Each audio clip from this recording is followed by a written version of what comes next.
কুরবানির সময় আসছে, কুরবানি করবেন তো? আমাদের তো ছেলে জবাই করতে বলা হয়নি, আমাদের প্রাণী জবাই করতে বলেছে, ঠিক না?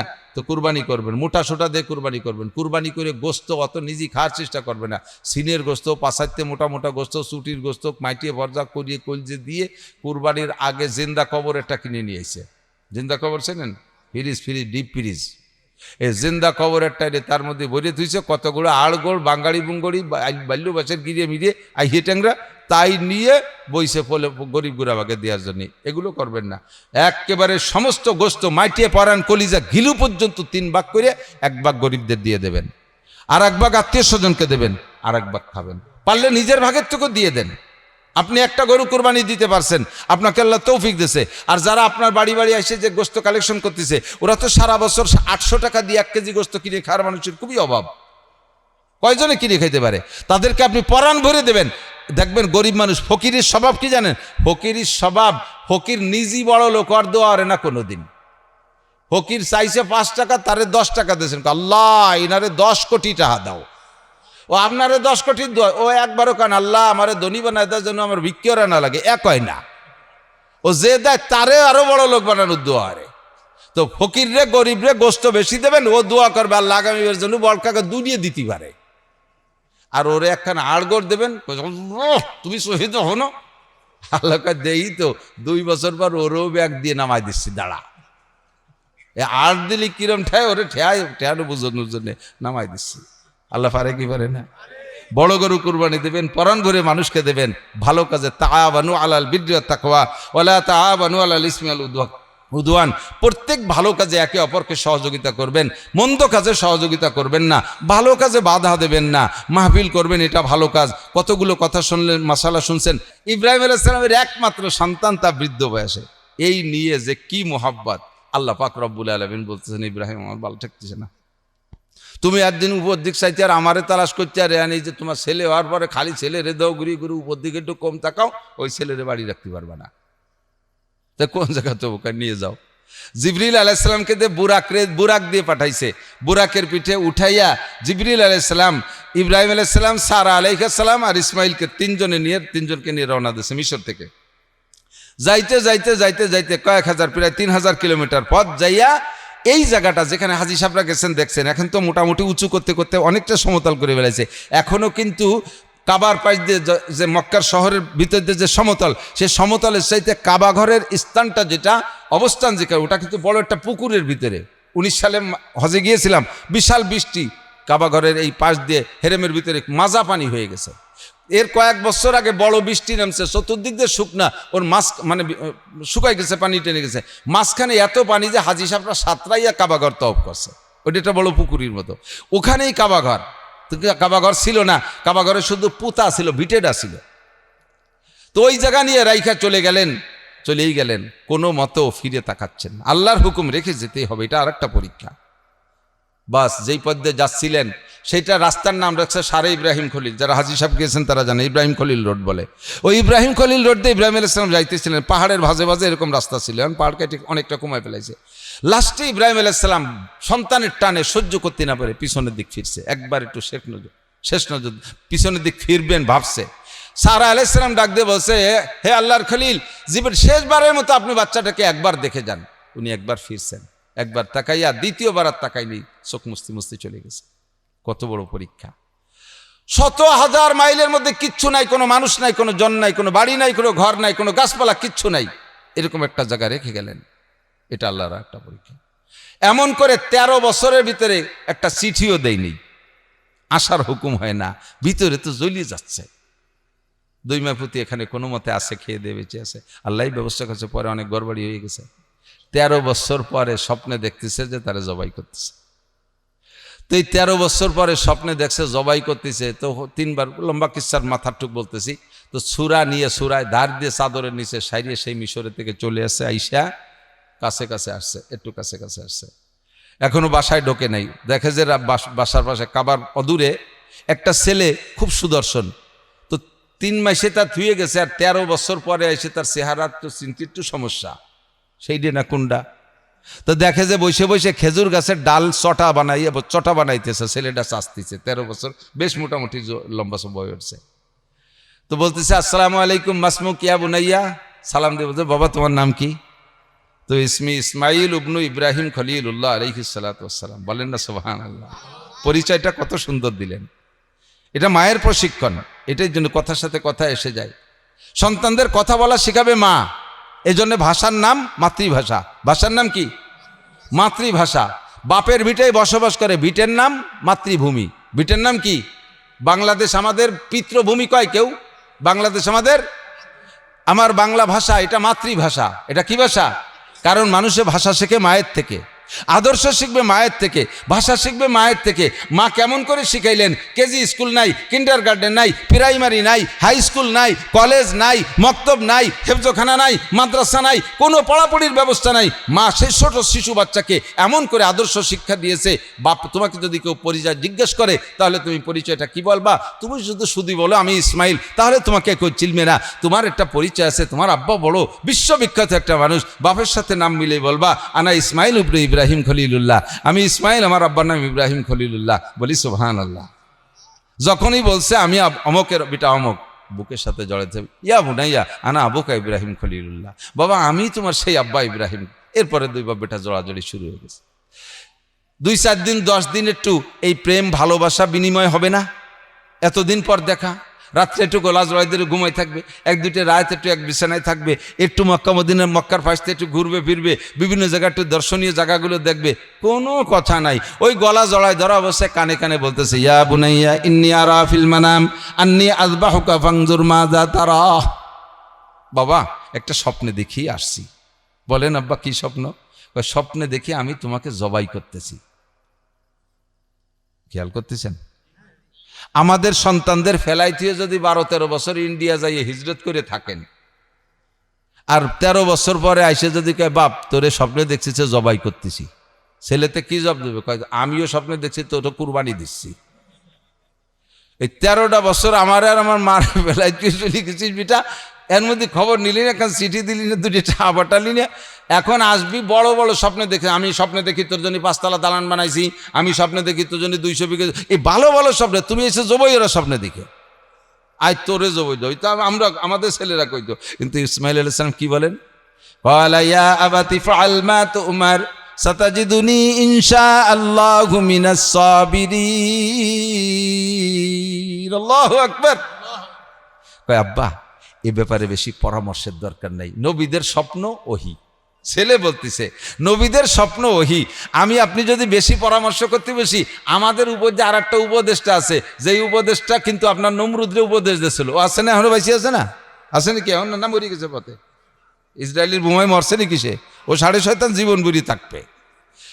ওই মুরব্বী ঢুকে 2 বাপ বেটারে উল্টো বুদ্ধি দিয়ে অ্যাক্সিডেন্ট ঘটাই দিবে না। কাজে আপনি যা স্বপ্নে দেখেছেন, সত্য দেখেছেন, কোনো সন্দেহ নেই। ইফআল মা যা তারা, স্বপ্নে যাহা দেখেছেন করে ফেলান, কোনো পরামর্শের দরকার নেই।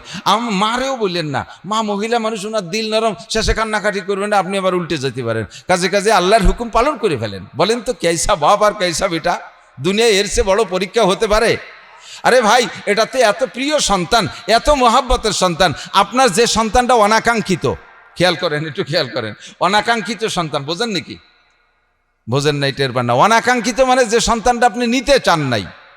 সন্তান কতগুলো হয়ে গেছে, এখন ব্রেক করে দিয়েছেন, শেষটার নামও রেখে তুইছেন ইতি, মানে একদের দরকার নেই, শেষ লাইন লিয়ে ফেলাইছে ইতি। এই ইতির পরে আবার ফিরে আবার বিসমিল্লাহ করে শুরু করছে, তাতে মাশাআল্লাহ ফিরে আবার দেখা যাচ্ছে গর্ভধারণ করা বাপ।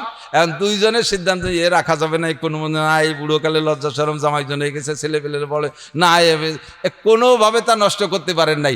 আল্লাহর মাল আল্লাহ দিয়েই দেশে, এটা হলো অনাকাঙ্ক্ষিত সন্তান। আবার এটা দেখতে অতটা ভালো না, তাকায় উত্তর দিক, দেখে দক্ষিণ দিক, ঠ্যাং একখান ওড়ঙের মতো কুড়া, বগলে বাজ বাঁধে আটা লাগে, মাথা সাইকেলের সিটির মতো 3 কোনা, পেটটা মোটা, গলা শূন্য, এইরকম বেডঙ্গা একটা অনাকাঙ্ক্ষিত সন্তান, এটাও কি আপনি জবাই দিতে পারবেন? আছেন কোন আব্বা? একটু বলেন, আছেন কোন আব্বা? আমার বিশ্বাস আব্বা যে সে হতে পারে না, মানুষ আব্বা হতে পারে না, ঠিক কি না? তা আপনার অনাকাঙ্ক্ষিত সন্তানটারে আপনার আরো 5টা আছে, এটারে জবাই দিতে পারবেন না, আর একটি মাত্র সন্তান আর নেই, এইটাকে জবাই করার হুকুম। আব্বাও রেডি, সন্তানকে করে ফেলান, চলো তো এখান থেকে চলে যাই। নিয়ে গেলেন মেনায়, দেখে আসছি সে জায়গাটা যেখানে জবাই করেছিলেন, সে জায়গাটা একটা ছোট্ট একটা মিনার করা আছে। ওই জায়গা নিয়ে যাওয়ার পথে 3 বার শয়তানে ধোঁকা দিছে, বলার সময় নেই, সময় শেষ হয়ে আসে। এবার ওখানে নেওয়ার পরে শয়তানে একে ইব্রাহিম আলাইহিস সালাম রে ইসমাইল আলাইহিস সালাম পরামর্শ দেয়। আরে খেয়াল করেন, ইসমাইল আলাইহিস সালাম আব্বা, আমি তো আপনার একমাত্র সন্তান, আমার মায়েরও একমাত্র সন্তান, আমার জামাটা খুলে একটু রাখেন, জামাটা খুলে রাখেন, পরনেরটা থাক, গাঢ়টা খুলে রাখেন, আর ওই জামাটা যাওয়ার সময় আমার মার কাছে একটু দিয়ে যাইয়েন। এর এক একটা কথা কেমন যেন আসমান ভেঙে পড়তেছে মাথায়।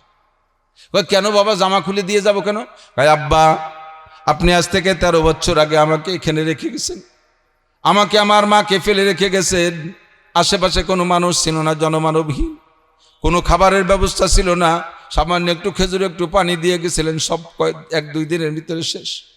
আমার মা আমাকে কোলে করে জড়িয়ে এখানে পড়ে আছে, কোথাও যাই নাই, কোনো অন্য সিদ্ধান্ত নেই নাই, সব দুঃখ বেদনা সব কিছু ধুলায় মিশিয়ে দিয়েছে আমাকে বুকের সাথে জড়িয়ে। আপনি নিশ্চয়ই আমাকে জবাই করে আমার মায়ের কাছে থাকবেন না, আপনার রবের হুকুমে যেখানে হুকুম হয়েছে সেখানে চলে যাবেন, আমার মা একা একা কিভাবে থাকবে? জামাটা একটু দিয়ে যেন, আমার মা আমার জামাটা বুকের সাথে জড়িয়ে ধরে একটু সান্ত্বনা নিতে পারবে। ইব্রাহিম আলাইহিস সালাম অন্য দিক ফিরে শুধু চোখ মুছে, আব্বা আমার হাত পা একটু ভালো করে বেঁধে নিয়েন। কয় কেন, জবাই করার সময় তুমি দৌড় মারবা? কয় না, দৌড় মারবো না, আমার গলায় যখন ছুরি পড়বে আমি তখন অসহ্য হয়ে যাব, চেতনা থাকবে না, আমি এই অজ্ঞানের ভিতর দিয়ে সাটাসাটি দাপাদাপি করব, আমার পা নাড়াচাড়া করতে গিয়ে যদি আমার একটু পা আপনার গায়ে লাগে, আপনি হলেন আল্লাহর খলিল, মুসলিম জাতির পিতা, আপনার গায়ে আমার পায়ে লাথি লাগলে আমি কুরবানি হয়ে গেলে আমার এই কুরবানি হয়তো কবুল হবে না, এই জন্য হাত পা ভালো করে বেঁধে নিয়েন যাতে আমার পা আপনার গায়ে না লাগে। মাত্র 13 বছরের বাচ্চা। আব্বা আপনার চক্ষু দুটো বেঁধে নিয়েন। কয় কেন চোখ বাঁধবো কেন? কয় আপনি আমার চেহারার দিকে তাকায় জবাই করতে পারবেন না, আপনার হাত অচল হয়ে যাবে, আপনার হাত সল হয়ে যাবে, কাজেই চোখ বেঁধে নিয়েন, ছুরিটাকে ভালো করে ধার দিয়ে নিয়েন, ভালো করে ধার দিয়ে নিয়েন, নইলে আপনি জবাই করতে গেলে আপনার হাতে শক্তি থাকবে না, যাতে ছুরির ধারে আমি জবাই হয়ে যাই। এমন করে এক একটা কথা ইব্রাহিম আলাইহিস সালামকে বলেন, আর ইব্রাহিমের উপরে যেন পাহাড় চেপে আছে, কিন্তু ইব্রাহিম আলাইহিস সালাম কোনোভাবে দুর্বল হলেন না। উনি বললেন, মোহাব্বত মে পেদার বেটে কুকর দেতে হ্যাঁ কুরবানি, জবিহুল্লাহ কে কাহলেতে হ্যাঁ জু ফরজন্দিলা সানি। তোমার মতো ইসমাইল 100 জন আমাকে দুর্বল করতে পারবে না, তোমার মতো 1000 ইসমাইল যদি আমার সন্তান হইতো, সবগুলোকে যদি জবাই করতে হুকুম করতেন আমার রব, আমি আমার রবের হুকুমকে সন্তানের উপরে প্রাধান্য দিয়ে যাইতাম। এর চেয়ে বড় কঠিন পরীক্ষা হইতে পারে না। অবশেষে সে পরীক্ষায় পাস, লম্বা কেসা সময় বেড়ে যাচ্ছে। তো এইটা কুরবানি সামনে আসতেছে, এই কুরবানি সামনে আসতেছে। এই ইসমাইল আলাইহিস সালামকে বাঁচানো হয়ে যাওয়ার পরে এরপরে অর্ডার হলো, কি করো, কাবা ঘর পুনঃসংস্করণ করো। আদম আলাইহিস সালাম দুনিয়ায় আসার 50,000 বছর আগে আল্লাহ তাআলা ফেরেশতার মাধ্যমে কাবা ঘর নির্মাণ করেছিলেন। সব নবী রসুলরা ওখানে ইবাদত করেছে নূহ আলাইহিস সালামের বন্যার আগ পর্যন্ত। বন্যায় যখন ভেঙে গেছে আর কোনো নবী ওই কাবা ঘর তৈরি করে নাই, ইব্রাহিম আলাইহিস সালামকে হুকুম করছে। ইব্রাহিম আর ইসমাইল আলাইহিস সালাম 2 বাপ বেটা কাবা ঘর নির্মাণ করছেন। নির্মাণ করার পরেও এখন বলতেছে, আল্লাহ বানানোর হুকুম দেশতে বানাইছি, কবুল করবা কি করবা না তা তো জানি না, আর কবুল না করলে আমাদের 2 বাপ বেটার পরিশ্রম বৃথা যাবে। কাজে এবার দোয়া করে, আল্লাহু আকবার, রব্বানা তাকাব্বাল মিন্না ওয়া ইয ইয়ারফাউ ইব্রাহিমুল কওয়াইদা মিনাল বাইতি ওয়া ইসমাঈল রব্বানা তাকাব্বাল মিন্না ইন্নাকা আনতাস সামিউল আলিম ওয়া তুব আলাইনা ইন্নাকা আনতাত তাওয়াবুর রহিম। নামাজ আমার পড়ার হুকুম হয়েছে আল্লাহর পক্ষ থেকে, আমি নামাজ পড়ি, যদি কবুল না হয় কোনো দাম নাই। রোজা রাখার হুকুম এসেছে, আমি রোজা রেখেছি আল্লাহর হুকুম, যদি কবুল না করে প্রতিদান কিচ্ছুই পাবো না। হজের আল্লাহ থেকে 10 লক্ষ খরচ করে হজও করে আসছি, যদি আল্লাহ কবুল না করে 1 পয়সার মুরদ নাই। মাহফিল করছি আমি দিনের জন্য, যদি এটা আল্লাহ কবুল না করে 1 পয়সার মুরদ নাই। মসজিদ মাদ্রাসা বানাই দিনের কাজ, যদি আল্লাহ কবুল না করে 1 পয়সারও ভ্যালু নাই। কাজেই প্রত্যেকটা নেক কাজের পরে দোয়া করবেন, আমার সাথে পড়বেন, রব্বানা, পড়বেন না, রব্বানা তাকাব্বাল মিন্না ইন্নাকা আনতাস সামিউল আলিম ওয়া তুব আলাইনা ইন্নাকা আনতাত তাওয়াবুর রহিম।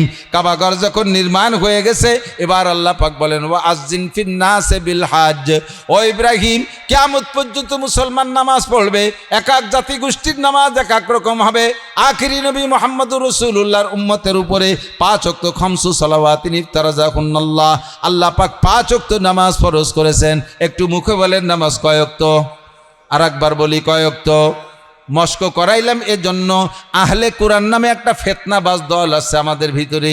ফেতনার অনেক দল, এক দলের নাম শিয়া, আর এক দলের নাম কাদিয়ানি, আর এক দলের নাম হয়েছে হেজবুত তৌহিদ। চেনেন নাকি হেজবুত তৌহিদ? ইদানিং যুবকরা ফেসবুকে দেখছো হেজবুত তৌহিদের পাঙ্কু সেলিম ইদিন নামাজ পড়াইছে।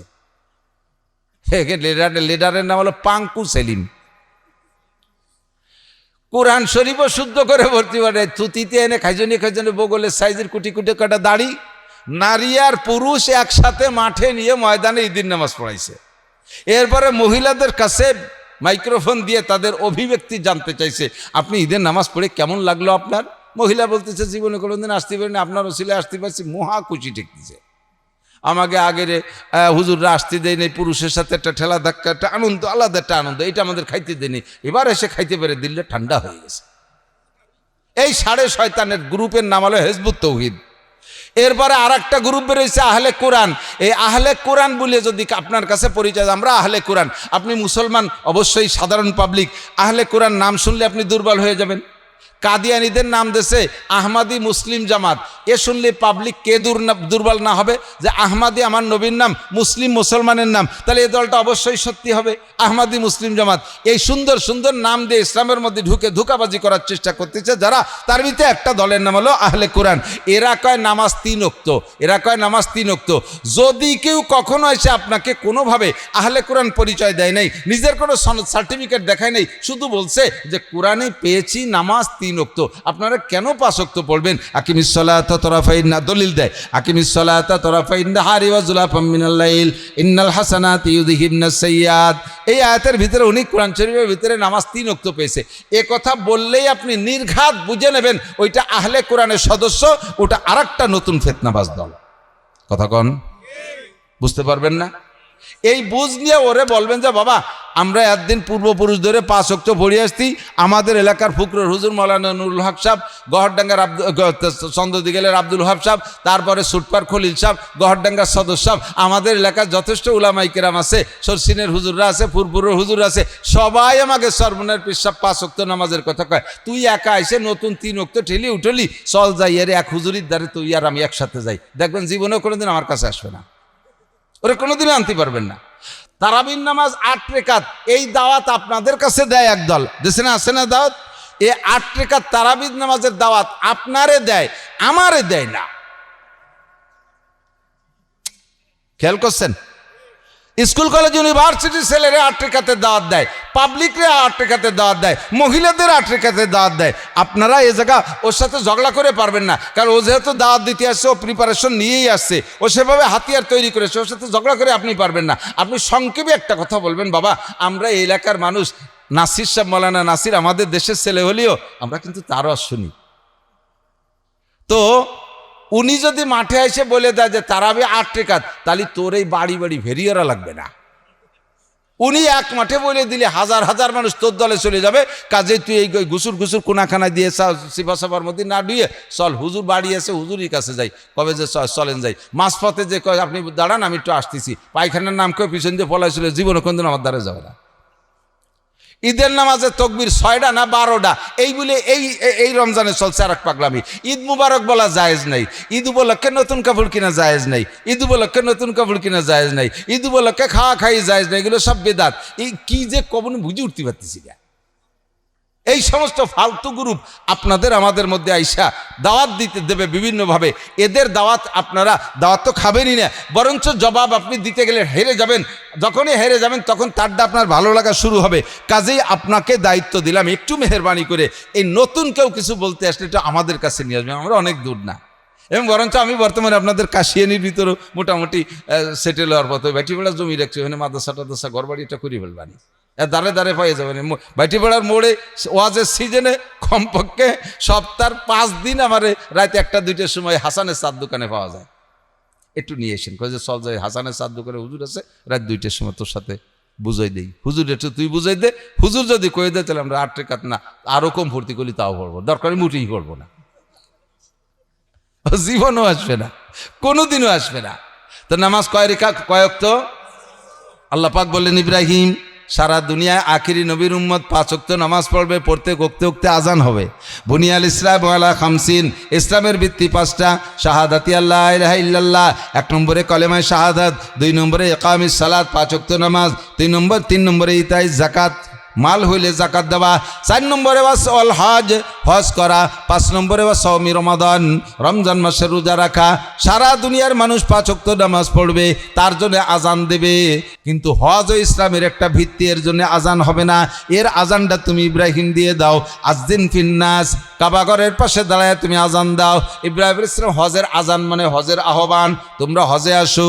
ইব্রাহিম বললেন আল্লাহ আমার এই আজান কত দূর যাবে, কে শুনবে? আল্লাহ কয় বলবা তুমি, পৌঁছে দেব আমি। আজান দেবা তুমি, লাউড স্পিকার লাগবে না, মাইক লাগবে না, টেলিফোন লাগবে না, সব কিছু ইথারের মাধ্যমে পৌঁছায়। এই ইথারের মালিক জোরে বলেন কে? কয় আমি পৌঁছাই দেব। ওই সময় দুনিয়ায় যত মানুষ ছিল, ইব্রাহিম ইসলাম হজের দাওয়াত দিলেন, ওই সময় দুনিয়ায় যত মানুষ ছিল সমস্ত মানুষ ইব্রাহিম আলাইহিস সালামের হজের আজান শুনেছিলেন। এমনকি রূহের জগতে ছিলাম আমরা রূহের জগতে ছিলাম সেই সময়, আমাদের কানেও পৌঁছে গিয়েছিল, কিন্তু মনে নাই। আমরা ওখানে বসে ইব্রাহিম আলাইহিস সালামের এই হজের আজানের জবাব দিতে হয় লব্বাইক বলে। কি বলে? লব্বাইক বলে। আমরা সেখানে লব্বাইক বলেছিলাম, আবার অনেকে বলে নাই লব্বাইক। হাদিসের ভিতরে লেখে, তাফসীরের মধ্যে লেখে, যারা ওই দিন রূহের জগতে থাকা অবস্থায় ইব্রাহিম আলাইহিস সালামের হজের আজানের জবাব লব্বাইক বলে বলেছিলেন, দুনিয়ায় আসার পরে ওই লোকটা কাবা ঘরের থেকে যত দূরে বসবাস করুক না কেন, যত দূরে তার ঘর বাড়ি হোক না কেন, আর যত অভাবী আর গরিবই হোক না কেন, কোনো না কোনো মিডিয়ায়, কোনো না কোনো মাধ্যমে আল্লাহ পাক তাকে জীবনে একটা বার হলেও কাবা ঘর দেখার তৌফিক দান করবে, হজ উমরা করার তৌফিক আল্লাহ তাআলা দান করবে। যারা গিয়েছেন তারা নিশ্চিত হতে পারেন আপনি ওই দিন লব্বাইক বলেছিলেন। এরপরে এও বলা হয়, যদি কেউ 5 বার লব্বাইক বলে থাকে রূহের জগতে, দুনিয়ায় আসার পরে সে 5 বার হজ উমরা করবে। যদি 10 বার বলে থাকে তাহলে 10 বার, যদি 1 বার বলে থাকে তাহলে 1 বার। কি কয়বার বলছেন জানি না, আলহামদুলিল্লাহ আমার মনে হয় 8 বারের ব্যাপারে শিওর, আমি 8 বার গেছি আলহামদুলিল্লাহ। আমার ছেলেরা 4 জন গেছে। বিশ্বাস যে তাহলে আমরা কয়বার বেটা লব্বাইক কইয়েই আইছি। আপনার কি মনে একটু শখ হয় না হজে যাবেন না? যাওয়ার শখ হয় নাকি উড়াকান্দি? হজে যাবেন না? রহে মেরা মাসকান হাওয়ালিয়ে কাবা, বনে মেরা মদফান দিয়ারে মদিনা, ওহা জলওয়া ফরমা হায়াতুন নবী হ্যায় ওহি জায়রিনে মাজারে মদিনা। নবী পাক বলেন, যদি কোনো ব্যক্তিকে আল্লাহ পাক তৌফিক দান করে, হজের তৌফিক দেয়, ওই লোকটা তৌফিক মানে দিক তাকান, শুধু টাকার নাম হজের তৌফিক না। কোটি কোটি টাকা আছে এর মানে হজ ফরজ হয়েছে তা না। খেয়াল করেন, টাকা হলেই হজ ফরজ হয় না। হজ ফরজ হওয়ার জন্য শর্ত 1 নম্বরে মাল তো লাগবেই, 2 নম্বরে পারিপার্শ্বিক অবস্থা ভালো থাকতে হবে। পারিপার্শ্বিক অবস্থা বলতে আপনার ঘরে বৃদ্ধা মা বাবা আছে, তাদের সেবা শুশ্রূষা খেদমতের জন্য তেমন কেউ নেই। আপনি চলে গেলে তাদের যে কোনো সময় একটা দুর্ঘটনা ঘটতে পারে। এই আব্বা মাকে ফেলে রেখে যত টাকার মালিক হন না কেন আপনাকে হজে যাওয়া যাবে না। ওনাদের একটা ব্যবস্থা হোক, আজ হোক কাল হোক, যেদিন হোক সেদিন, তারপরে আপনি যাবেন। ঘরে সুন্দরী যুবতী মেয়ে আছে, যুগ জামানা ভালো না, চতুর্দিক দিয়ে সমস্যা, আপনি চলে গেলে অ্যাক্সিডেন্ট হতে পারে, মেয়েটারে বিয়ে শাদী দিয়ে তারপরে আপনার হজ। আপনার সব আছে, এই জাতীয় কোনো সমস্যা নাই, কিন্তু সরকার বাধা দেয়, আপনার পর হজ ফরজ হয়নি। সরকারও বাধা দেয় না, সব কিছু ওকে, কিন্তু শরীর ভালো না, আপনার পর হজ ফরজ হয়নি। এই জন্য হাদিসে আসছে, হুজুর বলেন মাল্লাম ইয়ামনাহু হাজাতুন যাহিরাতুন, বাহ্যিক যত সমস্যা আছে, আর্থিক সমস্যা, এই পারিবারিক সমস্যা, এইগুলো যদি কের না থাকে, মাল্লাম ইয়ামনাহু হাজাতুন যাহিরাতুন আও সুলতানুন জায়রুন, অথবা জালেম বাদশা ঠেকাচ্ছে না, মারাদুন হাবিসুন, অথবা মারাত্মক কোনো রোগ ব্যাধিও নেই, আর এই লোকটা সব কিছু থাকা সত্ত্বে যদি এই 3 প্রকারে বাধা নেই, তারপরে তৌফিক হওয়ার পরে যদি হজ না করে, ফালিয়ামুত, সে মরুক, ফালইয়ামুত, সে মরুক, ইনশা ইহুদিয়ান ও ইনশা নাসরানিয়া, মনে চাইলে ইহুদি হয়ে মরুক, মনে চাইলে নাসারা হয়ে মরুক। ওর ব্যাপারে আল্লাহ আল্লাহ রসুলের করে জিম্মাদারি নাই। আমি 10 বিঘে জমি করলেন, ছেলেরা টাকা পাঠায়, খালি জমি কেনেন আর জমি কেনেন, বিল্ডিং বানাবেন, ঘরবাড়ি বানাবেন, মার্কেট করবেন, একটার পর একটা করতেই তালে আসেন। একটা বার কি শখ হয় না? একটা বার কি শখ হয় না? যুবকরা, তোমরা যারা পয়সা কামাই করো, তোমার আব্বারে একটা বার পাঠাও। জিন্দেগিতে কত নামাজ কাজা হয়ে রয়েছে জানেন? বহুত, প্রত্যেকটা মানুষের, অধিকাংশ মানুষের থাকে, পাবলিক যারা আছে বিশেষ করে, আপনার কাবা ঘরে হেরেম শরীফের মসজিদে 1 ওয়াক্ত নামাজ পড়লে 1,27,000 ওয়াক্তের সওয়াব। কমে গেছে তাই সুবহানাল্লাহ আসছে বলেন যে 1 ওয়াক্ত পড়লে 1,27,000 ওয়াক্তের সওয়াব 1 ওয়াক্তে। তাহলে 1 ওয়াক্ত ফজর পড়লে 1,27,000 ওয়াক্ত ফজরের নেকি, 1 ওয়াক্ত জোহর পড়লে এরকম। তো 40 দিনের প্যাকেজ থাকে হজের বেশিরভাগই, তার ভিতরে 22 দিন লাগাতার, 22 দিন লাগাতারই মক্কায় থাকা লাগে, 8 দিন বা 10 দিন মদিনায়, আর কয়েকদিন মেনা আরাফা এটা ওটা দিয়ে কেটে যায়। তো সর্বনিম্ন 22 দিন আপনি নামাজ পড়লে মক্কায়, তাহলে কি পরিমাণ নামাজের নেকি পাইলেন? আপনার এই নেকি দিয়ে পিছনে যত কাজা আছে, নামাজ ছুটে গেছে, এই কাজার গ্যাপ গর্তগুলো আল্লাহ তাআলা এই বাড়তি ফজিলত দিয়ে ভরপুর করে দিতে পারে। যাওয়া দরকার আছে না নাই? মদিনায় নামাজ পড়বেন, 1 ওয়াক্তের বিনিময়ে 1000 ওয়াক্তের সওয়াব। মহিলাদের অর্থের উপরে মহিলাদের ফরজ, আর পুরুষের অর্থের উপরে পুরুষের ফরজ। বিনোদন করার জন্যে, তারপর কি বলা হয়, এই পর্যটনই করার জন্য, ভ্রমণের জন্য, আনন্দের জন্য আপনি হজ করবেন না। আপনার হজ হবে, প্রথম হজটা হবে একমাত্র ইখলাসের সাথে, আল্লাহর দ্বীন পালনের জন্য, ইসলামের একটা ভিত্তিকে মজবুত করার জন্য আপনি হজটা করবেন। আল্লাহ তৌফিক দিলে আপনি চেষ্টা করবেন কমপক্ষে একটা উমরা করেন, কমপক্ষে একটা উমরা করেন। উমরা অত কঠিন কাজ না, শুধু তওয়াফ আর সাই, 2টা কাজ উমরায়। আপনি একটু উমরা করেন, রসুলের রওজার কাছে গিয়ে একটা সালাম দিতে পারলে আপনি বুঝবেন কেমন লাগতেছে। এই বুঝতে আমি বুঝতে পারবো না। ছোট্ট 4-5 বছরে পোলা পান্ডে যদি বিয়ের কথা বলা হয়, তারে যেমন বিয়ের মজা বুঝানো যায় না, বিয়ের মজা বুঝানো যায় না। বিয়ে করলে তার কি মজা, এটা 5 বছরে পোলা মানে কি বোঝে, এটা সে যেমন বোঝে না। আমরা যারা মক্কায় না গেছি, মোমেন মুসলমান, মক্কা ওই রসুলের রওজার কাবা ঘর দেখলে যে কি মজা, এইটা এরকম বোঝানো যাবে না। দেখলে বুঝবেন কেমন লাগে। আল্লাহ পাক আমাদের তৌফিক দান করুন। আমরা একটা তলবিয়া পড়ি, এই তলবিয়া আল্লাহ কবুল করলে হয়তো আমাদেরকে নিয়ে বসতে পারে। তলবিয়া মানে লব্বাইক, লব্বাইক আল্লাহুম্মা লব্বাইক, লব্বাইক লা শারীকা লাক লব্বাইক, ইন্নাল হামদা ওয়ান নি'মাতা লাকা ওয়াল মুলক লা শারীকা লাক। আল্লাহ তৌফিক দান।